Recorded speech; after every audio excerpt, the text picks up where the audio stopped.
Praise the Lord. Mark 10ஆம் அதிகாரம் 17வது வசனம். பின்பு அவர் புறப்பட்டு வழியருகே போகையிலே ஒருவன் ஓடி வந்து முழங்கால் படியிட்டு, நல்ல போதகரே, நித்திய ஜீவனை சுதந்திரத்துக் கொள்ள நான் என்ன செய்ய வேண்டும் கேட்டான்.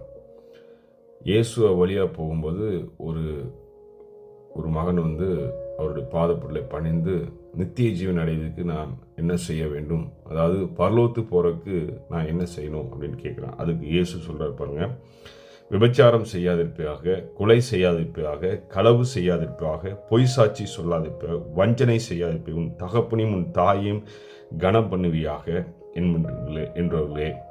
அதுக்கு அந்த பையன் சொல்கிறான், அதுக்கு போதகரே, இவைகள் எல்லாம் நான் சிறு வயது முதல் நான் கை கொண்டு இருக்கிறேன் அப்படிங்கிறார். இயேசு உடனே அவனை பார்த்து மறுபடியும் அவனை சொல்கிறாரு, இயேசு அவனை பார்த்து அவனிடத்தில் அன்பு கூர்ந்து, உன்னிடத்தில் ஒரு குறை உண்டு அப்படின்றார். நீ போய் உன்னிடத்தில் எல்லாவற்றையும் விட்டு தரித்திரர்களுக்கு கொடு, அப்பொழுது பரலோக ராஜ்யத்தில் உனக்கு பொக்கிஷம் உண்டாயிருக்கும் அப்படின்னு சொல்கிறார். இயேசு என்ன சொல்கிறாருன்னா, உங்ககிட்ட இருக்க விற்று எல்லாவற்றையும் விற்று தரித்திரர்களுக்கு கொடு, அப்பொழுது உனக்கு உன்னோட சேவிங்ஸ் எல்லாம் பரலோக ராஜ்யத்தில் சேர்த்து வைக்கப்படும். இங்கே ஒன்று நீ சேர்த்து வைக்காத, இங்கே திருடர்களும் கொள்ளையர்களும் இருக்காங்க அப்படின்னு சொல்கிறாரு. அதாவது இன்னைக்கு நிறைய பேர் விசுவாசிகளுடைய வாழ்க்கையில் ஏழைகளுக்கும் சரி யாருக்கும் உதவி செய்கிறதில்ல, சபையும் செய்கிறதில்ல.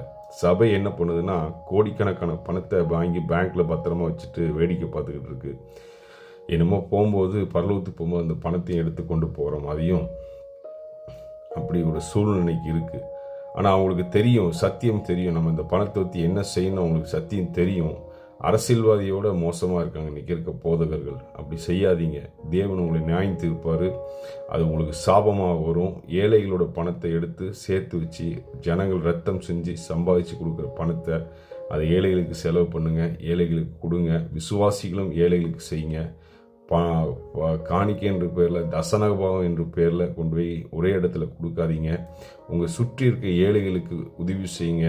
அதுதான் தேவன் செய்ய சொல்கிறாரு. சபைக்கு என்ன தேவையோ அதை செய்யுங்க, அது ஒரு பக்கம் இருக்கும், அவ்வளோதான். சபையை நடத்துறதுக்கு கொஞ்சம் பணம் தேவை, மற்றபடி உங்கள் பணத்தை எல்லாவற்றையும் ஊழியர்களுக்கு கொடுக்காம உங்களை சுற்றி இருக்க ஏழைகளுக்கும் தரித்திரர்களுக்கும் கொடுங்க. வேதம் இதைத்தான் சொல்லுது. இயேசு மிகவும் சிறியவனாக யாருக்கு செய்யலோ அது எனக்கே செய்து சொல்கிறாரு. இயேசுக்கு நீங்கள் என்ன செய்ய விரும்புகிறீங்களோ அது ஒரு தரித்திரருக்கோ ஒரு ஏழைக்கோ செய்யுங்க.